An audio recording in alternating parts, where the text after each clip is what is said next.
ప్రభువు మనలను ఈ శిలువ ధ్యాన గుడారములో 38 దినములు ఆయన మనలను కాచి కాపాడి 39వ దినములోనికి ప్రభువు మనలను ప్రవేశపరిచిన వారై ఉన్నారు.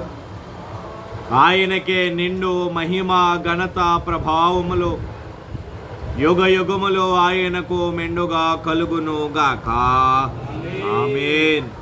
అలాగే ఈ రాత్రికాల సమయమందు ఆయన సన్నిధిలో ప్రభు శిలువను ధ్యానము చేయడానికై, ఆయన శిలువ శ్రమలను ధ్యానము చేయడానికై ఏకీభవించిన ఆయన బిడలారా, ప్రభు మిమ్ములను, మీ కుటుంబములను, మీ పనిపాటులను, మీరు చేయుచున్న సకల కార్యములను ఆయన బహుగా దీవించి ఆశీర్వదించును గాక. ఆమేన్. కొద్ది నిమిషాలు పరిశుద్ధ గ్రంథములో నుండి దేవుని యొక్క వాక్యమును ధ్యానము చేద్దామండి. యోహాను సువార్త ప్రియులారా 19వ అధ్యాయం అండి. యోహాను సువార్త 19వ అధ్యాయము 26వ వచనము నుండి చదువుకుందామండి. యేసు తన తల్లియో తాను ప్రేమించిన శిష్యుడను దగ్గర నిలుచుండుట చూచి, అమ్మా ఇదిగో నీ కుమారుడు అని తన తల్లితో చెప్పెను.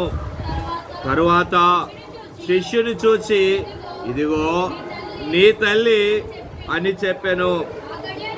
ఆ గడియ నుండి ఆ శిష్యుడు ఆమెను తన ఇంట చేర్చుకొనెను. చాలండి. ప్రభువు తన పరిశుద్ధమైన లేఖన భాగమును ఆయన మహిమార్థమై మన వినికిడిలో ఫలింప చేయునుగాక. ఆమేన్. ప్రభునందు ప్రియమైన దేవుని విశ్వాసులరా, యేసుక్రీస్తు ప్రభువుల వారు సిలువలో వేలాడినటువంటి ఆయన మంచి శుక్రవారపు దినమున ఉదయము 9 గంటల నుండి మధ్యాహ్నము 3 గంటల వరకు సిలువలో వేలాడినటువంటి ఆయన 7 అమూల్యమైన మాటలు ఆయన మాట్లాడిన వారుగా ఉన్నారు. గతించిన 2 దినములుగా మనము ఆయన మాట్లాడిన 2 మాటలను మనము ధ్యానము చేసుకున్నటువంటి వారముగా ఉన్నాము. మొదటి మాటగా ఆయన, తండ్రి వీరేమి చేయుచున్నారో వీరు ఎరుగరు గనుక వీరిని క్షమించుము అని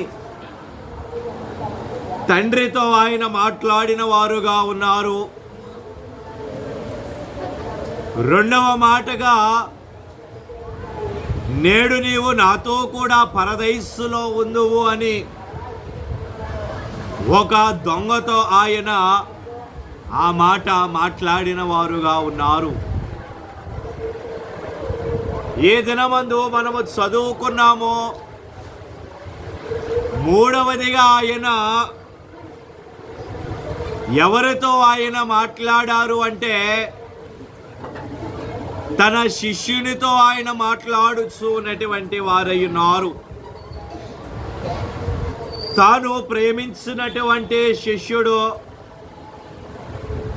యేసును ప్రేమించినటువంటి శిష్యుడు, యేసు ద్వారా ప్రేమించబడినటువంటి శిష్యుడు యోహాను గారితో ప్రభువు మాట్లాడుచున్నటువంటి వారై ఉన్నారు. ఆయన సిలువ వేయబడిన తరువాత ఆయన శిష్యులందరూ కూడా ఆయనను విడిచిపెట్టి పారిపోయారండి. కేవలం ఒక్క యోహాను గారు మాత్రమే ఆయన శ్రమలలో ఆయనకు తోడుగా ఉన్నటువంటి వారై ఉన్నారు. ఎంతవరకును ఆయన వెళ్ళారు అంటే ఆయన సిలువ క్రింద వరకు కూడా యోహాను గారు ప్రభుతో ఆయన ప్రయాణమై వెళ్ళిన వారుగా ఉన్నారు. ఆ శిలువ క్రింద ఉన్నటువంటి యోహానును చూచి ప్రభువు అంటూ ఉన్నటువంటి వారై ఉన్నారు, యేసు తన తల్లియు తాను ప్రేమించిన శిష్యుడును దగ్గర నిలుచుండట చూచి, అమ్మా ఇదిగో నీ కుమారుడు అని తన తల్లితో ఆయన అన్నారు. అలాగే శిష్యుని చూచి ఇదిగో నీ తల్లి అని అక్కడ ఆయన మాట్లాడుచూ ఉన్నటువంటి వారై ఉన్నారు. దానిని మనము ధ్యానం చేసినట్లయితే ఆ మాటలో మనకు గురువు శిష్యుల యొక్క బాంధవ్యము మనకి కనబడుచూ ఉన్నదండి. అలాగునని తల్లి కుమారుల మధ్య ఉన్నటువంటి బాంధవ్యము మనకి కనబడుచు ఉన్నటువంటిదై ఉన్నది. అక్కడ యేసు ప్రభువులు వారు గురువుగా ఉన్నారు, యోహాను గారు శిష్యుడిగా ఉన్నటువంటి వారై ఉన్నారు. వారి ఇరువురి మధ్య ఉన్నటువంటి బాంధవ్యము, అయ్యో నేను నా శిష్యుని విడిచిపెట్టి వెళ్ళిపోతూ ఉన్నాను, ఇప్పుడు వారి పరిస్థితి ఏమిటి అని ఆయన ఆలోచన చేసి వారి యొక్క బాంధవ్యమును దేవుడు అక్కడ కనుపరుచుచు ఉన్నారు. అలాగే తన తల్లిని విడిచిపెట్టి ఆయన వెళ్ళిపోతూ ఉన్నారు. పరలోకమందున్న తండ్రి దగ్గరకు ఆయన తల్లిని విడిచిపెట్టి ఆయన వెళుతూ ఉన్నారు గనుక తల్లి యొక్క బాధ్యత ఏమిటి, ఆ బాంధవ్యము కూడా దేవుడు అక్కడ మనకి కనుపరుచున్నటువంటి వారై ఉన్నారు. అలాగే ఆయన అక్కడ మనము చూసినట్లయితే తల్లికి ఆదరణ కలిగించే విధముగా ఆయన ఆ మాటని మాట్లాడుచున్నటువంటి వారై ఉన్నారు. చివరి 3.5 సంవత్సరాలు ఆయన కుటుంబానికి ఆయన దూరముగా ఉండవచ్చును, కానీ ఆయనకి 30 సంవత్సరాల వయస్సు వచ్చే వరకు కూడా తల్లిదండ్రుల దగ్గరే ఆయన పెరిగారు.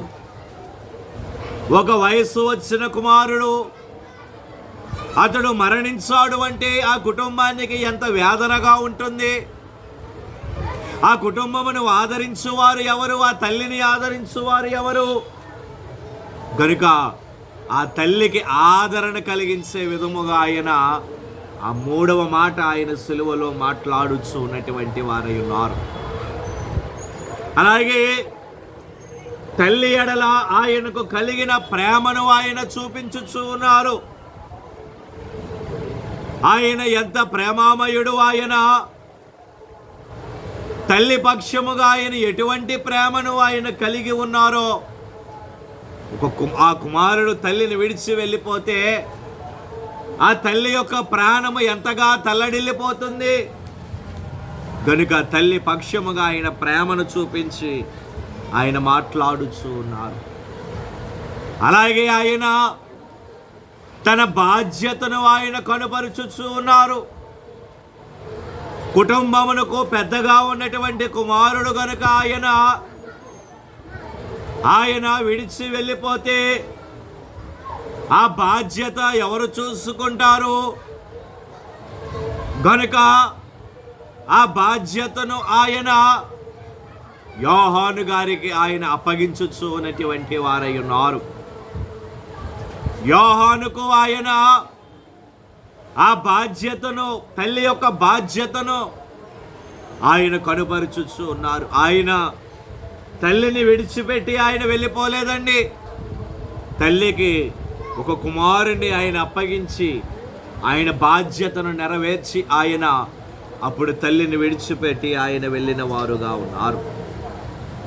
అలాగే ఆయన ఆ తల్లికి మానసిక ధైర్యమును ఆ మాట ద్వారా ఆయన కనుపరుచుచూ ఉన్నారు.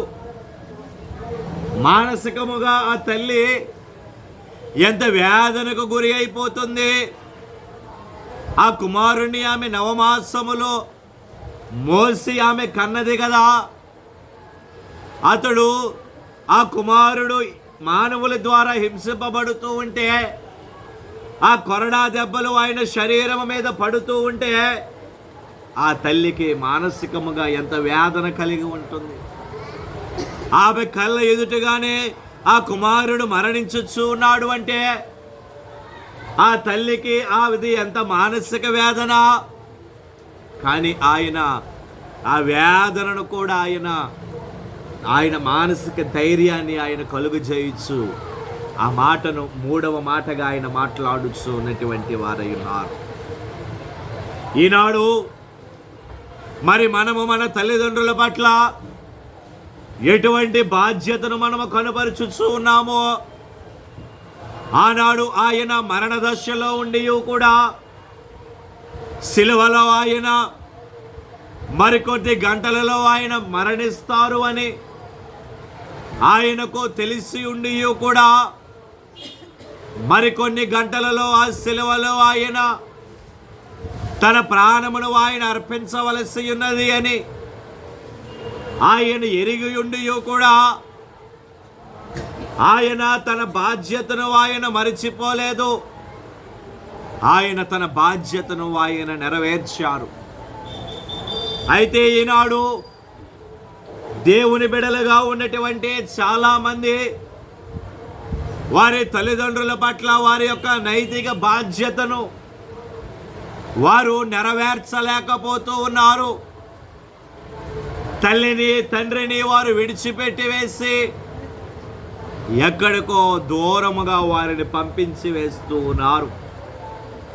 వృద్ధాప్యములోనికి వచ్చిన తల్లిదండ్రులను చూడలేనటువంటి దుస్థితిలో ఈనాడు మానవ సమాజము ఉన్నటువంటిదై ఉన్నది.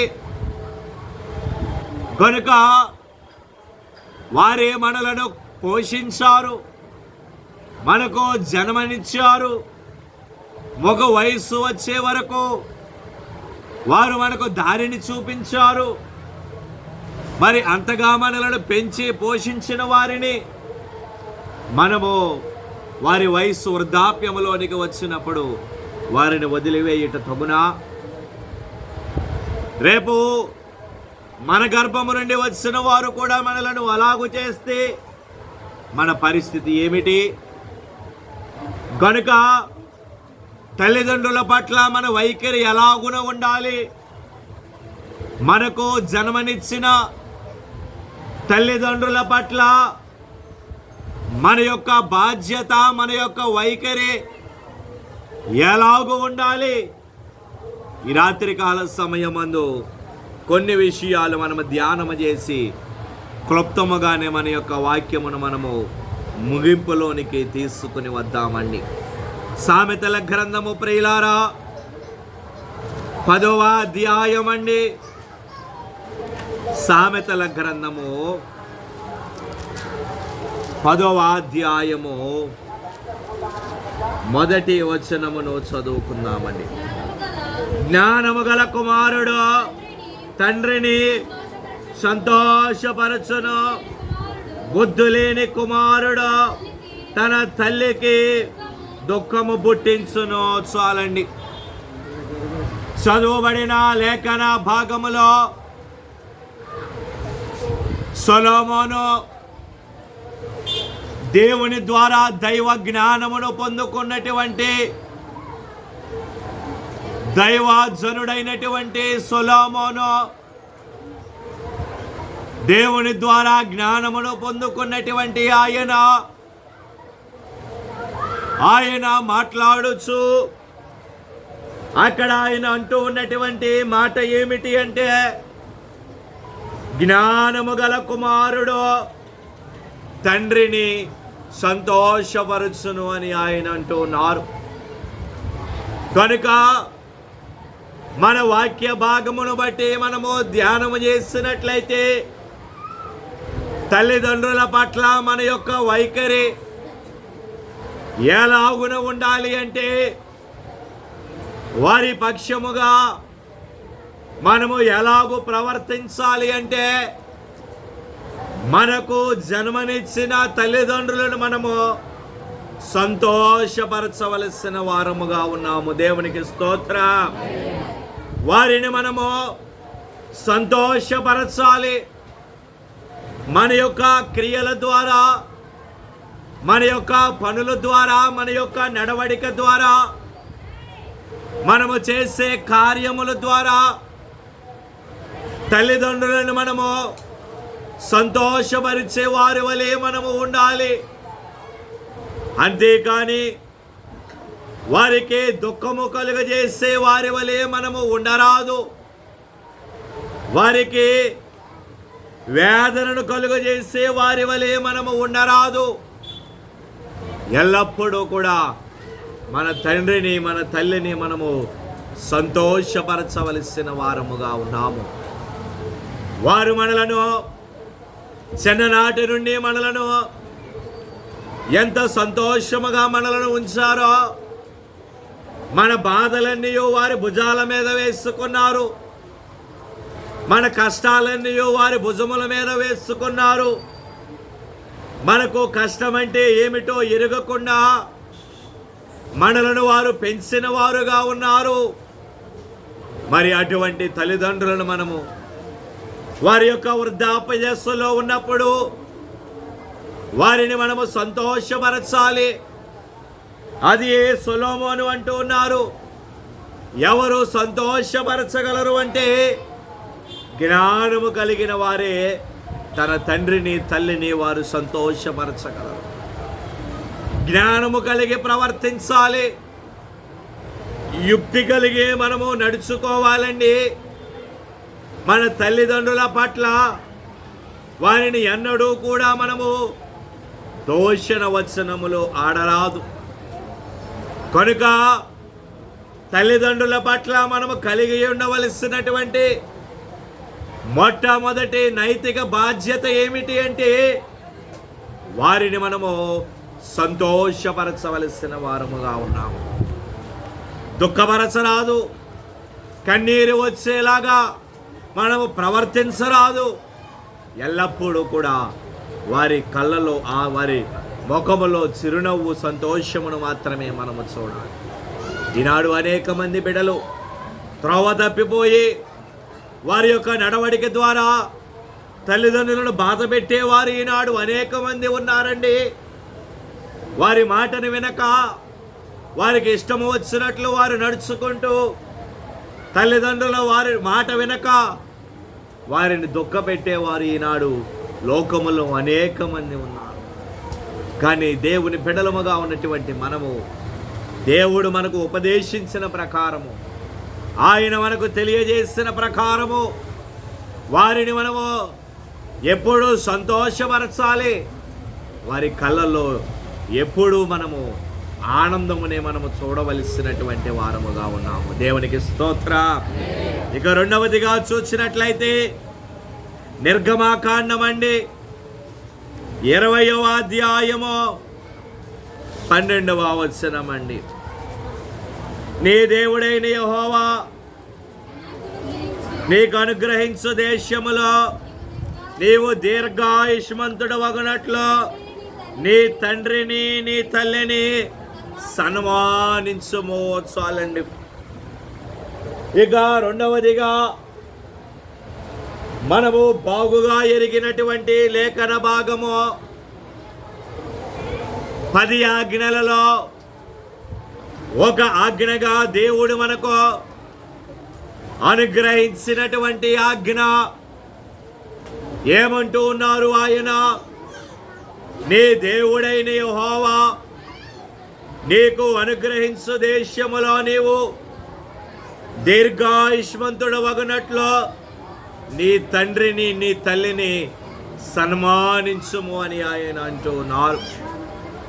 గనుక రెండవదిగా తల్లిదండ్రుల పట్ల మనము కలిగి ఉండవలసినటువంటి వైఖరి లేదా వారిని మనము ఎలాగూ చూడాలి అంటే వారి పట్ల మనము కలిగి ఉండవలసినటువంటి బాధ్యత ఏమిటి అంటే వారిని మనము సన్మానించవలసినటువంటి వారముగా ఉన్నాము. దేవునికి స్తోత్రం. తల్లిదండ్రులను మనము సన్మానించవలసిన వారముగా ఉన్నాము. సన్మానించుట అంటే ఏదో బయట దొరుకుతూ ఉన్నటువంటి ఒక శాలువా తీసుకుని వచ్చి వారి మీద కప్పి ఒక పూలదండ వేసి వారిని సన్మానించుట కాదండి. మన తల్లిని మన తండ్రిని మనము సన్మానించుట అనగా దాని భావం ఏమిటి అంటే వారి యొక్క మాటకు మనము లోబడి ఉండాలి. వారు ఏ మార్గమునైతే మనకు చూపించుచూ ఉన్నారో ఆ మార్గమునకు అనుగుణముగా మనము ప్రయాణము చేసుకుంటూ మనము వెళ్ళుటయే వారిని సన్మానించుట. ఇప్పుడు మనము ఒక మంచి పని చేస్తామండి, నలుగురిలో మంచి పేరు మనము తెచ్చుకున్నాము, మంచి కార్యాలు చేసి మంచి పేరు మనము తెచ్చుకున్నాము. అప్పుడు లోకమంతయు మనలను చూసి ఏమంటుంది? ఇదిగో ఫలాని వారి కుమారుడు చాలా మంచిగా ఉన్నాడు, ఫలాని వారి కుమారుడు మంచి కార్యాలు చేస్తూ ఉన్నాడు అని వారు మన గురించి చెప్పుకున్నప్పుడు మన ద్వారా మన తల్లిదండ్రులకు ఎంత మంచి మాట వెళుతుంది. అది వారిని సన్మానించుటయే కదా. ఫలాని వారి కుమారుడు ఎంత చక్కగా ఉన్నాడు అని మన గురించి ఒకరు చెప్పుకుంటూ ఉన్నారు అంటే అది వారిని సన్మానించుటయే కదా, వారిని గణపరచుటయే కదా, వారిని గౌరవించుటయే కదా. కనుక మన తండ్రిని మన తల్లిని మనము ఎప్పుడు గౌరవించవలసిన వారముగా ఉన్నాము. అగౌరవముగా వారితో ఎప్పుడు మనము మాట్లాడరాదు. మనము మంచి కార్యములు చేయుట ద్వారా వారికి మంచి పేరు అనబడేది వెళుతుంది. తద్వారా లోకములో వారు మన ద్వారా సన్మానించబడతారు. అంతేకాని మనము చెడ్డ కార్యములు చేసుకుంటూ వెళితే ఇదేమిట్రా వారి కుమారుడు ఇలాగున్నాడు, ఇలాగూ తయారయ్యారు ఏమిటి అని మన తల్లిదండ్రులను మన గురించి కన్నా ముందు మన తల్లిదండ్రుల గురించి చెడ్డగా మాట్లాడుకునేవారు ఉంటారు. కనుక మనము చేసే పనుల ద్వారా మనము చేసే క్రియల ద్వారా మన తల్లిదండ్రులకు కీర్తిని తెచ్చిపెట్టి వారి వలె మనము ఉండాలి. అది వారిని సన్మానించుట, అది వారిని గౌరవించుట. అంతేకాని మన క్రియల ద్వారా మన పనుల ద్వారా వారికి అపకీర్తి తెచ్చే వారి వలె మనము ఉండరాదు ప్రియమైనటువంటి వారు. కనుక తల్లిని తండ్రిని మనము సన్మానించాలి. వారిని సన్మానించడం ద్వారా ప్రభు అంటూ ఉన్నారు అక్కడ, దీర్ఘాయుష్యు దయచేస్తారు ఆయన. మన తండ్రిని మన తల్లిని మనము సన్మానించడం ద్వారా దీర్ఘాయుష్యును ఆయన మనకు దయచేయు వారిగా ఉన్నటువంటి వారై ఉన్నారు. మూడవదిగా చూసినట్లయితే సామెతల గ్రంథం అండి, 6వ అధ్యాయము ప్రియులారా, సామెతల గ్రంథం అండి 6వ అధ్యాయము 20వ వచనం అండి. నా కుమారుడా, నీ తండ్రి ఆజ్ఞను గైకొనుము, నీ తల్లి ఉపదేశమును త్రోసివేయకము. చాలండి. చదువుబడిన లేఖన భాగములో భక్తుడైన సొలొమోను గారు ఆయన అంటూ ఉన్నటువంటి మాట ఏమిటి అంటే, నా కుమారుడా, నీ తండ్రి ఆజ్ఞను గైకొనుము, నీ తల్లి ఉపదేశమును త్రోసివేయకము అని ఆయన అంటూ ఉన్నటువంటి వారై ఉన్నారు. కనుక నేనంటాను, మూడవదిగా తల్లిదండ్రుల పట్ల మనము కలిగి ఉండవలసినటువంటి బాధ్యత ఏమిటి అంటే, తల్లిదండ్రుల పక్షముగా మనము కలిగి ఉండవలసినటువంటి బాధ్యత వారి యొక్క ఉపదేశమును మనము వినవలసిన వారముగా ఉన్నాము. వారి యొక్క మాటలను మనము వినాలి. తల్లిదండ్రులైనటువంటి వారు వారి బిడ్డలకు వారు ఉపదేశిస్తూ ఉంటారు. వారి యొక్క కుమారులు కానివ్వండి, కుమార్తెలు కానివ్వండి, సరి అయిన మార్గములో వారిని నడిపించడానికి, సన్మార్గములో వారిని నడిపించడానికి, త్రోవ తప్పిపోకుండా వారిని నడిపించడానికి తల్లిదండ్రులైనటువంటి వారు మనకు ఉపదేశమును చేస్తూ ఉంటారు. అటువంటి వారి యొక్క ఉపదేశమును మనము త్రోసివేయరాదు. తల్లి యొక్క ఉపదేశమును మనము త్రోసివేయరాదు. తండ్రి యొక్క మాటను, వారి యొక్క ఆజ్ఞలను మనము గైకొనవలసినటువంటి వారముగా ఉన్నాము. అది ప్రభువు అంటూ ఉన్నటువంటి వారై ఉన్నారు సొలొమోను ద్వారా. నా కుమారుడా, నీ తండ్రి ఆజ్ఞను గైకొనుము, నీ తల్లి ఉపదేశమును త్రోసివేయవద్దు అని ఆయన అంటూ ఉన్నారు. ఈయనే అన్నారు, బాలునడు వరుస త్రోవను వానికి నేర్పము, వాడు పెద్దవాడైనప్పుడు దాని నుండి తొలగిపోడు అని ఆయన అన్నారు. కనుక చిన్ననాటి నుండి మనలను, మన తల్లిదండ్రులు మనకు ఉపదేశమునిస్తూ మంచి మార్గములో మనల్ని నడిపించడానికి వారు యత్నము చేస్తూ ఉంటారు. కానీ ఈనాటి కాలములో బిడ్డలైనటువంటి వారు తల్లిదండ్రుల ఉపదేశమును వారు వినకపోతూ ఉన్నటువంటి వారై ఉన్నారు. ఈ కాలములో ఉన్నటువంటి పిల్లలు లోకము మీద వారు ఆశలు పెంచుకొని లోకాశల వైపునకు, నేత్రాశ, శరీరాశ, జీవోపడమ్మమునకు వారు గురి అయ్యి లోనయ్యి తల్లిదండ్రుల మాటను, తల్లిదండ్రుల ఉపదేశమును వారు చెవిని పెట్టక లోకములో ఉన్న వారి మాటనే వారు లక్ష్యము పెడుతూ ఉన్నటువంటి వారై ఉన్నారు. తద్వారా వారికి అపకీర్తిని తెచ్చుకుంటూ ఉన్నారు. వారు చెడ్డ మార్గముల వైపునకు వారు ప్రయాణం చేసుకుంటూ వెళ్ళిపోతూ ఉన్నటువంటి వారై ఉన్నారు. కనుక సొలొమోను భక్తుడు అన్నటువంటి రీతిగా తల్లిదండ్రుల ఉపదేశమును మనము వినాలి. అసలు వారు ఏం చెప్తూ ఉన్నారో దానిని మనము వినాలి. వింటేనే కదా అది మంచిదో చెడ్డదో మనకు తెలిసేది. కనుక తల్లి ఉపదేశమును మనము ఎన్నడను త్రోసివేయరాదు. ప్రియమైనటువంటి వారలారా, తిమోతికి రాసిన 2వ పత్రిక అండి, తిమోతికి రాసిన 2వ పత్రిక ప్రియులారా,